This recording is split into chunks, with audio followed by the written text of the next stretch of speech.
මේ වීඩියෝ එකේදී මම එක්ස්ප්ලেইন කරන්න යන්නේ මගේ database management system questions වල day 4 එකේ question 2 එක.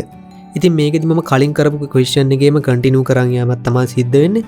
අපි බලමු අපි කොතනද නැවැත්තුවේ කියලා. ඉතින් අපිට question එක විදිහට ලැබිලා තිබ්බේ මෙන්න මේ වගේ requirement එකක්. අපේ next mobile කියන company එකේ owner ට දවසින් දවස එයාගේ daily income එක calculate කරන එක ප්‍රශ්නයක් වෙලා තිබ්බා. එයාට ඒකට software එකක් ඕනලා තිබ්බා. ඒ software එකට අදාළ database එක තමයි අපි create කරමින් ගියේ.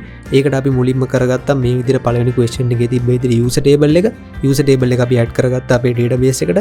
අපි database එක create කරගත්තා. ඊට පස්සේ තමයි user table එක add කරගත්තේ. අපිට මෙතන ඉඳන් continue කරගන්නයි තියෙන්නේ. අපි දැන් බලමු අද මට හම්බෙලා තියෙන question එක මොකක්ද කියලා. question set 12 විදිහට මට හම්බෙලා තියෙන පළවෙනි question එකෙන් කියන්නේ create a customer table to register customers for this software. Follow the instructions below to create this table. හරි. ඉතින් අපිට කරන්න තියෙන customer කියන table එක හදාගන්න ඒ අදාළ column details සහ ඒවට අදාළ data type ඒ වගේම length අපිට දීලා තියෙනවා. මේ අනුව customer table එක හදාගන්න තමයි පළවෙනි question එකෙන් කරන්න තියෙන්නේ. ඊට පස්සේ අපිට කියන දේ තමයි create table called supplier to register suppliers of this software. Follow the instructions below to create this table. ඊට පස්සේ අපිට තියෙන supplier කියන table එක හදාගන්න අපේ කලින් table හදාගත්තා වගේම column name සහ data type ඒ වගේම length අපිට හම්බෙලා තියෙනවා. මේ දේවල් අපි හරියටම බලලා අපේ tables දෙකක් add කරගන්න තමයි තියෙන්නේ අපේ කලින් database එකටම. හරි. අපි බලමු මේක කොහොමද කරගන්නේ කියලා. ඉතින් මේ විදිහට මම මගේ workbench එක open කරගත්තා. workbench එකේ අපි කලින් කරපු තැන ඉඳන්ම continue කරා යමු. දැන් තියෙන්නේ ඊළඟ table එක add කරගන්න. ඒක තමයි customer කියන table එක. මම කලින් විදිහටම place a new table කියන icon එක click කරලා මේ විදිහට එළියට ගෙනල්ලා click කරනවා. ඊට පස්සේ මේක double click කරලා මම name එක add කරගන්නවා. name එක තමයි customer. customer කියන table name එක මම add කරගත්තා. දැන් පළවෙනි column එක add කරගමු. ඒක තමයි customer ID. customer underscore ID. හරි. මේක primary key වගේම auto increment වෙන්න ඕන. මම මේ දේවල් ටික මේ විදිහට add කරගන්නවා. primary key auto increment. හරි. ඊට පස්සේ දෙවෙනි column එක ඒක තමයි first name. first underscore name. හරි. ඒකට අපි වාච 45ක් තමයි තියාගන්න කියන්නේ. අපේ default එන ගානක් මෙහෙම තියෙද්දි not null කියන ටික් එක දාගන්නවා මම. හරි. ඊට පස්සේ last name කියන එක last underscore name. ඒකටත් වාච 45යි default එන ගාන මම ඔහොමම තියාගන්නවා. not null කියන ටික් එක දාගන්නවා. දැන් අපිට හිමීට දැන් අපිට අපේ customer table එක මේ පැත්තෙන් මෙහෙම create වෙනවත් බලා ගන්න පුළුවන්. අපි ඊළඟ column එකත් add කරගමු. ඊළඟට ඕන කියන්නේ gender කියන එක. ඒකට වාච 10ක් තියාගන්න කියනවා. මම මෙතන 10 කියලා වෙනස් කරගන්නවා.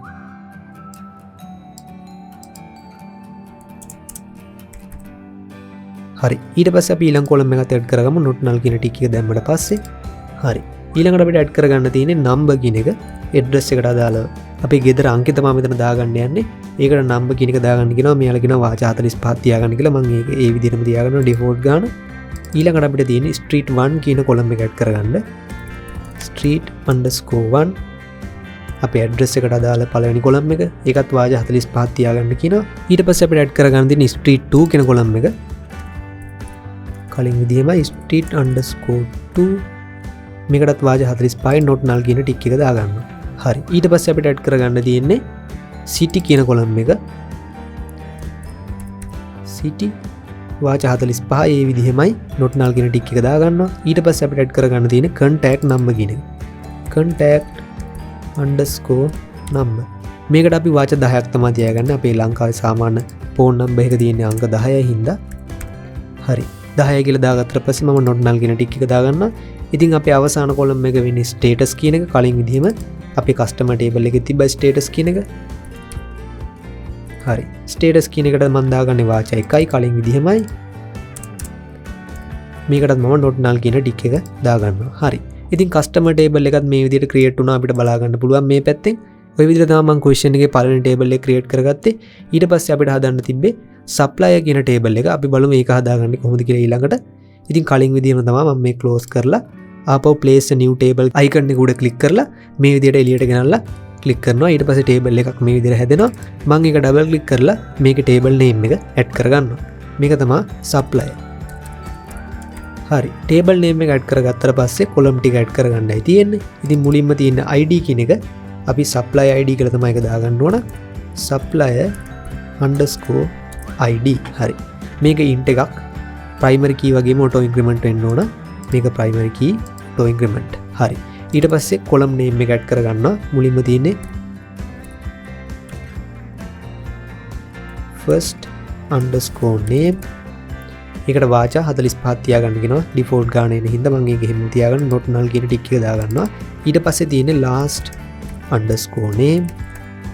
වාචා 45යි not null කියන ටික එක දාගන්නවා. ඊට පස්සේ මම ඇඩ් කරගන්නේ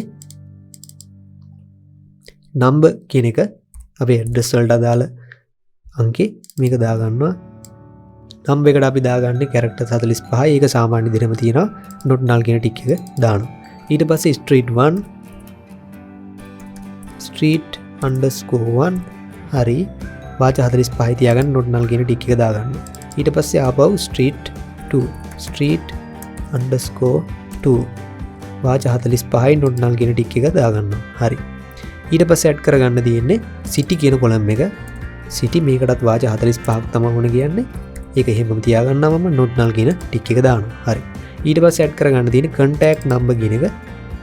contact underscore number හරි. මේකට වාචා 10යි අපි දාගන්නේ. මොකද contact number එක සාමාන්‍යයෙන් 10යි තියෙන ලංකාවේ නා. හරි. ඊට පස්සේ මේක not null කියන ටික එක දාගෙන මේකත් මම එන්ටර් කරගත්තා. දැන් අපිට එන්ටර් කරගන්න තියෙන්නේ email කියන කොලම් එක. email වාචා 45ක් තමයි මේකටත් ඕන කියන්නේ. ඩිෆෝල්ට් ගාන එහෙමමයි. මම ඒක not null කියන ටික එක දාලා ඒකත් ඇඩ් කරගත්තා. ඊට පස්සේ අන්තිමටම තියෙන කලින් වගේම හැම ටේබල් එකකම තිබ්බා වගේ status කියන කොලම් එක. හරි. මේකට වාචා එකක් තමයි අපි දාගන්නේ. කලිනුත් ඒ විදිහමයි. හරි. දැන් මේකට මම not null කියන ටික එක දාලා මේකත් ඇඩ් කරගන්නවා. supply කියන ටේබල් එකත් අපිට මේ විදිහට බලා ගන්න පුළුවන්. දැන් හැදිලා තියෙනවා. හරි. ඉතින් ওই විදිහට තමයි මම මගේ දෙවෙනි ටේබල් එකත් ක්‍රියේට් කරගත්තේ. එතකොට මේ ක්වෙස්චන් එකේදී මගෙන් බලාපොරොත්තු වුණේ ওই ටේබල් දෙක හදන එක. මේ විදිහට තමයි අපි වැඩේ කන්ටිනියු කරා යන්නේ. අපි ඊළඟ ක්වෙස්චන්ස් වලින් බලමු මොනවද ඊළඟට මේකට ඇඩ් වෙන්න ඕන දේවල් කියලා.